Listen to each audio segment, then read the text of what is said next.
Celery juice ആയതുകൊണ്ട് തന്നെ സെലറിയാണ് കൂടുതൽ എടുത്തിട്ടുള്ളത്. പിന്നെ ഗ്രീൻ ആപ്പിൾ എടുത്തിട്ടുണ്ട്, ലെമണ്, മിൻറ്റ് കുറച്ച്, അതുപോലെ ഒരു കുക്കുംബറിൻ്റെ പകുതി, ജിഞ്ചർ ഇതുപോലെ ഒരു 3-4 സ്ലൈസ്. നമ്മളെ നാടൻ ഇഞ്ചി ആണെങ്കിൽ ഒരു കുറച്ച് മതി കേട്ടോ. അപ്പോൾ ഇത്രയാണ് നമ്മൾ എടുത്തിട്ടുള്ളത്.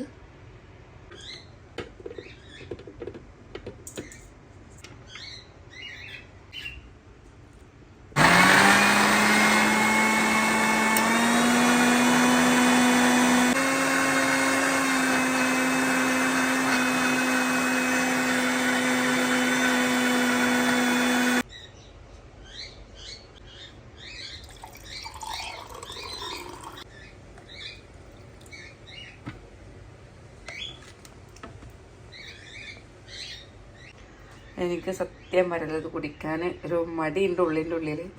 ഞാൻ ഫസ്റ്റ് ടൈമായിട്ടാണ് ഇത് കുടിക്കാൻ പോണത്. എൻ്റെ ഫ്രണ്ട് അവൾ കുടിക്കലുണ്ട്, വെയിറ്റ് ലോസിന് നല്ലതാണ്, ഹെൽത്തിനും. പിന്നെ ഞാൻ സെർച്ച് ചെയ്ത് നോക്കി ഇതിൻ്റെ ഗുണങ്ങളൊക്കെ. അപ്പോൾ ഒരുപാട് ബെനിഫിറ്റ് ഉണ്ട് കേട്ടോ, ഹെൽത്തിനാണെങ്കിലും എല്ലാത്തും കൊണ്ടും.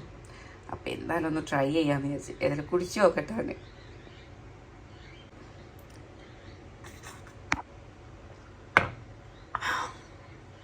ഞാൻ വിചാരിച്ചത്ര ബുദ്ധിമുട്ടൊന്നുമില്ല കേട്ടോ കുടിക്കാൻ.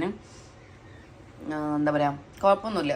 ഒന്നാമത് അതിൽ ഗ്രീൻ ആപ്പിളും മറ്റേ ലെമൺ ജ്യൂസും മിൻറ്റും കുക്കുംബറൊക്കെ വന്നുകൊണ്ട് നമുക്ക് അതിൻ്റെ സെലറിൻ്റെ മാത്രം ഫ്ലേവറല്ല, കുഴപ്പമൊന്നുമില്ല. എനിക്കിഷ്ടമായി. നമ്മളെ സാധാ ജ്യൂസൊന്നുമല്ല, എന്നാലും നന്നായിട്ട് ബുദ്ധിമുട്ടില്ല അത് കുടിക്കാൻ പറ്റും കേട്ടോ. വലിയ ഇതൊക്കെ തോന്നിയില്ല, ബുദ്ധിമുട്ട് ഫീൽ ചെയ്തില്ല.